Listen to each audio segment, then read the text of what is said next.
good on you little jerks? If you saw yesterday's vlog, I said I was going to do a story time today because I haven't done story time in a very long time, and there might be some folks that want to hear more about me and not just see me do random shit and sweat for the future. Speaking of sweat for the future, my legs are fried, man. If you watched yesterday's vlog, you know why. I mean the entire vlog, even like the Easter egg there at the end, you'll know fucking why. Good time. I decided to do the story time yesterday because I knew early this morning I was going to spend the time printing those t-shirts that I was talking about. They're pretty much printed, and I would like to show you what they are, but I will show you tomorrow. So the story is basically how I got my name. My name is AJ Damnit, for those who do not know. And then people usually ask me, is that your mother given name? And I'm like, actually, yeah, it is. See, the long version of my name, the entirety, is AJ Damnit, you little motherfucker. That's a bit much. So to understand exactly how I got that name, I mean, you could assume that it came from me just constantly getting into trouble, being mischievous, always caught up in some tomfoolery. But to understand how I got to that point, we have to rewind the clocks back. Rewind the clocks back to adolescence. Let's go back to grade school. So the first grade school that I was in my hometown, which is not this town, and I stayed in that grade school from kindergarten to 4th grade. In kindergarten, there was a kid with the same first name as me, so there was no confusion. They just decided to call me AJ. And at that time back then, I don't know how schools are now, but you basically had the same classmates all the way through grade school. So every year, every time there was a new teacher, when the first day of school, they would do roll call, and all the kids would be like, no, that's AJ, when the teacher would say my first name. And so it just kind of stuck, so the teachers, the staff, students, they always called me AJ. And back then I was just, quiet kid. I was in my own little world. I loved to draw. I was always drawing. I was always known as the best drawer in class. And whatever class I was in, like, that's AJ, he's the best drawer. That's what he does. Hell yeah. And I was okay with that title. Fuck yeah.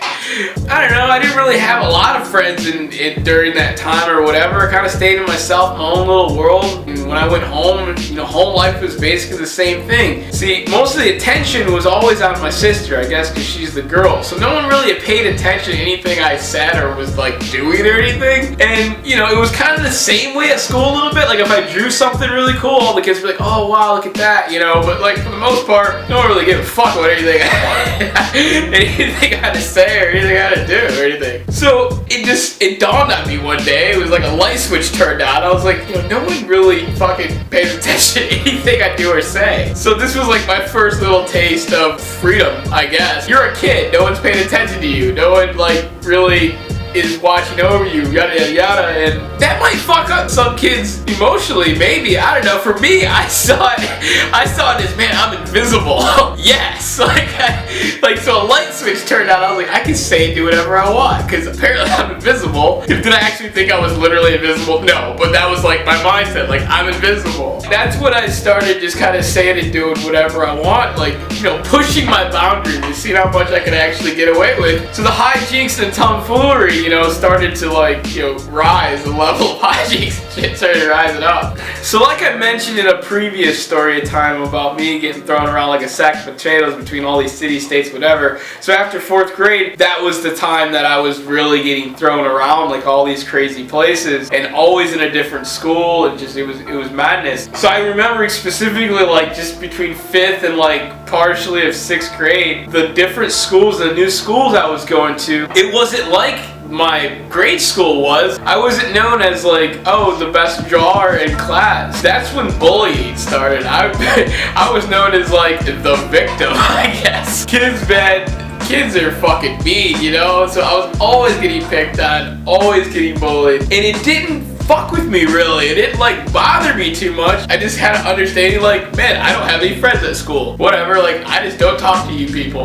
So the schools that I started going to around here, the first thing I noticed going to the school was that the learning was behind. For example, I remember being in 5th grade, going to a school here in this city, and I remember looking at the assignment. I was like, man, like I did this in 3rd grade. Why are we doing this sort of thing? And the second thing I noticed was how segregated segregated it was. My original grade school, like, you didn't really think about that kind of stuff. There was like a really big, crazy mashup melting pot of different kind of kids in the school, in the different grades. It was just like, it was normal. And then like, when I came here, it was like, it was apparent, obviously, like very obvious, like it was very segregated. It was like black and white. That was basically kind of it. And so that was one of the things that I would get bullied for. Be like, well, you're not black, you're not white, we don't know what you are, blah, blah, blah. And like, it didn't fuck with me at all. Just like, that was like one of the things they chose to pick on me for. And so the more they picked on me and bullied me, I was like, I just didn't talk to anybody. Like, it only takes one kid to like say something crazy about someone, and the rest of the kids, like, they go with it. So I was like, not only am I, you know, this, that, and the other because of what I look like, and it's like, oh, well, he doesn't like girls, you know, kids tease, and it's just like, oh, now I'm a fag. There's always, every fucking day, being called faggot, gay, queer, blah, blah, blah. And again, it didn't fuck with me. It just like made me just not want to deal with the kids at school. I just didn't have to talk to them. I would go home, be in my own little world, like still pretty much a happy fucking kid. But then like a light switch went on. It dawned on me, why don't I apply my same, you know, invisible theory to school world? Obviously, they all hate me there anyways. I don't really care anything I have to fucking say, so I might as well say and do whatever I want. So then like, you know, kids would be like, hey, what's up, fag, blah, blah, blah. And I would just be like, if the kid was fat, like, hey, what's up, fat fuck? And I'd keep walking. Like, I wouldn't get in their face like, yo, man, what the fuck? I would just say like a little smart ass remark and just keep going. You know, it got to the point where like then I started getting in trouble because the teachers or whoever would hear my remark but would never hear theirs, and then I would try to explain what happened, and they were like, well, we didn't hear them, AJ, we heard you say blah blah. Once I started doing that though, like, you know, becoming a little asshole, a little shit, you know, a little smart mouth,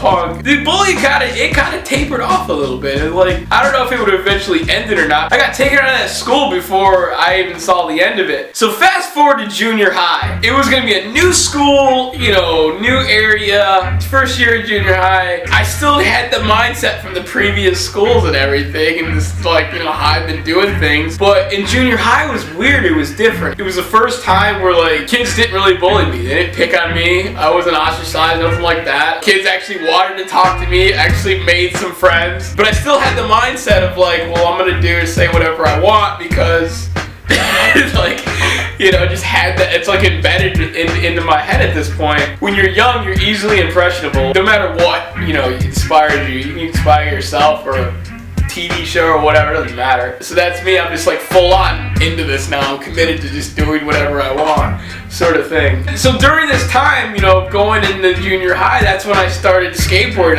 I've got really into the subculture of skateboarding, and I felt like in this subculture of skateboarding, rock and roll, and punk rock, like I was like, man, I'm made for this. Like I feel like I found my fucking place, you know? And I still feel that way as far as the subculture of skateboarding, that is. Which plays into a reasoning for something to come. Bear with me. That subculture is great. Like in the subculture of skateboarding, you know, they don't care if you're a weirdo, if you're, you know, crazy or one-off or whatever it is. Like, it's like, they're very accepting, you know, the skateboarding world is. Because you have to be a little bit fucking off and crazy to go fucking jump down a goddamn Levantine stair handrail. Like, something's gotta be wrong with you a little bit. That's the way I feel. So definitely when the skateboarding started, the tomfoolery, the hijinks, all that, like, it escalated. It got, you know, a lot more aggro. So the lady, my mom, was obviously yelling at me constantly all the time, AJ, damn you little motherfucker, because I was always doing something. It didn't dawn on me at this point in time, like, yo, everyone's actually paying attention to me now.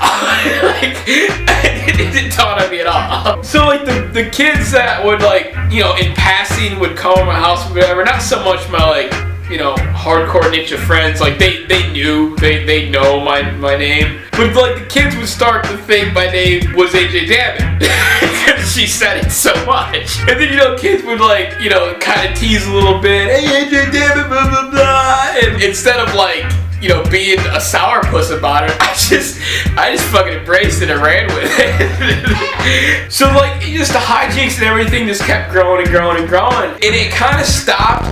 I said in an old, like I think one of the first story time vlogs about something happened in my life that kind of turned my world upside down, and I disappeared off the face of the earth, the internet, everything for like almost a decade or some shit like that. Something happened basically. I went through this weird funk. I don't know. I was in this weird place, man. I was not me whatsoever. And like years passed. And then I heard a song in a movie. I was watching a movie and a song came on. And I remember that song, hearing that song years ago. And I was like, fuck yeah, I remember that song. And when I first heard the song, it reminded me of how my life was. Like how I was, you know, before we'll call it the Great Depression happened. So I went and found the album with that song on it. And I listened to the entire album. And I was just like, it was, you know, when you listen to something, it creates this nostalgia sort of thing, you know, for you, or you smell something. Like the sense of smell is the strongest thing tied to memory, they say. As far as with me, like music, and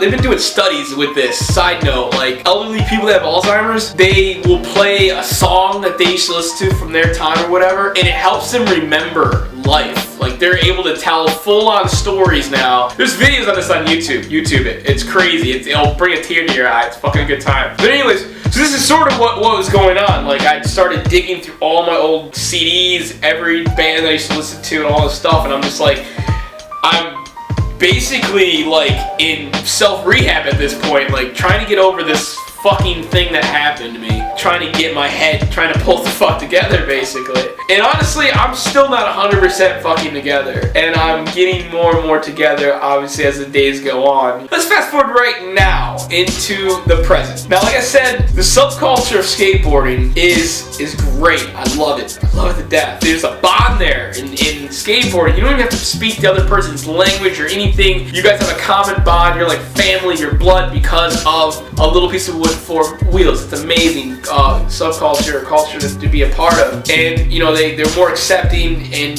like they embrace creativity and being different, and just that whole thing, everything that, you know, I would get picked on for, you know, being different or whatever. Which brings me to the problem that I am constantly conflicted with one of my new favorite thing, or newer favorite things, which is bodybuilding, fitness, lifting weights, that lifestyle. The cultures clash like crazy. I see the bodybuilding and fitness culture as like, yes, it's been around for fucking ever. Obviously, you could do research and see bodybuilders from the 60s and blah blah blah. But the culture, not so much the activity or the process, the fucking culture, to me is so young, and it's so immature, and it has a lot of maturing to do. And it's a place where I feel like it's not okay to be different yet.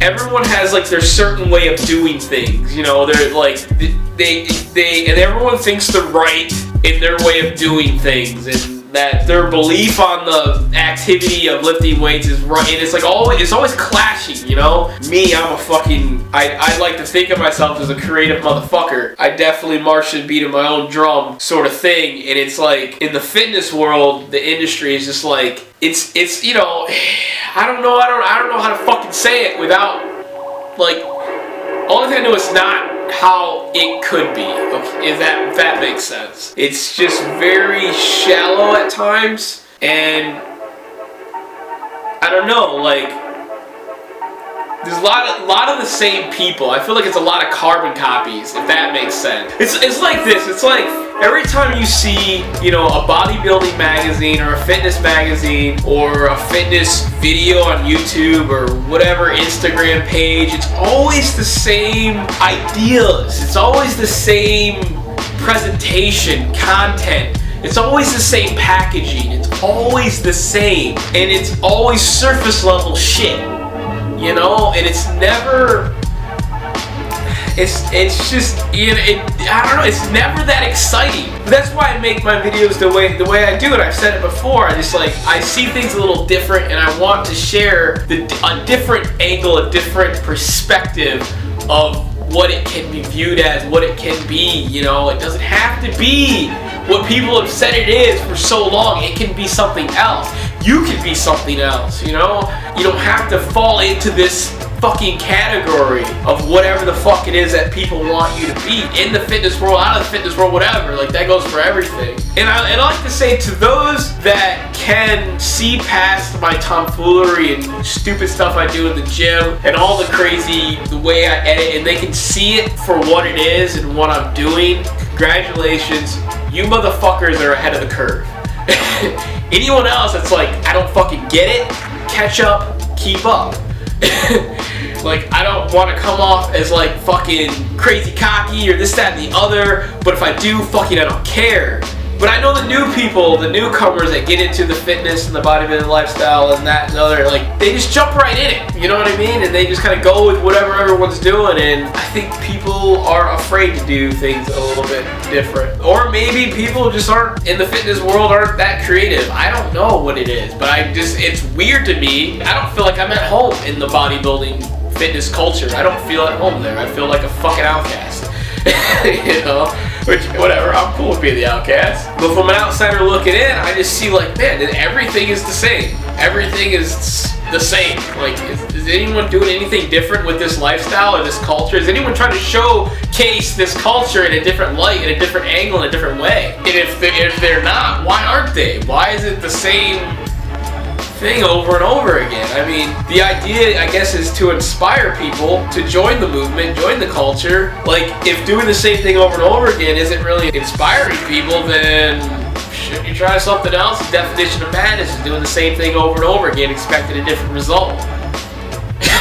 Like, why would you continue to do that? And the people that are in the bodybuilding and the fitness lifestyle, I don't think they realize the people who never went to a gym or don't give a fuck about the bodybuilding/fitness lifestyle. I don't think they realize how those people view the people that are actually in the bodybuilding/fitness lifestyle. Like, usually those people that honestly don't give a fuck about what they look like or any of that shit or what they eat or their health or whatever, usually those people look at us as we're fucking douchebags.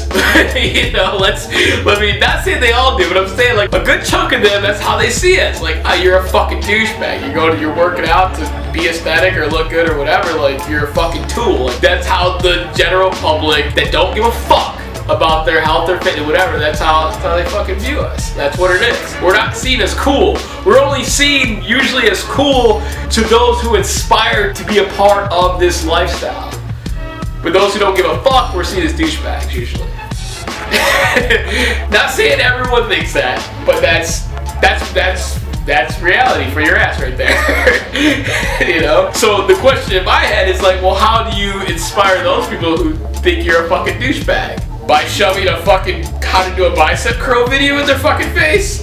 No, that's not how you inspire those people. You gotta approach those people in a different fucking light, a different angle, man. But I'm not here to talk about fucking how to inspire people, yada yada yada. I'm here to tell you how I got my fucking name. So in a nutshell, that's how I got my fucking name. Come on, let's go.